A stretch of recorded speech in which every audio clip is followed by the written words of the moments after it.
Dito yung ganap ngayon sa puno na kung saan dito kami din nagtambay. Nagtambay kami dito eh. Ito yung puno na yon, oh. Alala mo? Tapat dito. Fisher Valley. First year. Fisher Valley. Nagtitinikling sila, guys. Ganito yung ginagawa ni Paula. Ito yung malaking tulong sa sa Arca South sa mga estudyante kasi maraming groups dito na different school na dito sila nagpa-practice kasi malawak yung area, maluwag ang area, pwede kayong magtamblingan.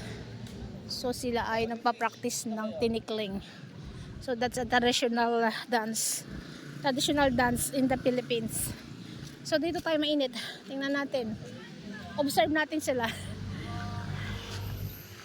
1, 2, 3. Tinikling.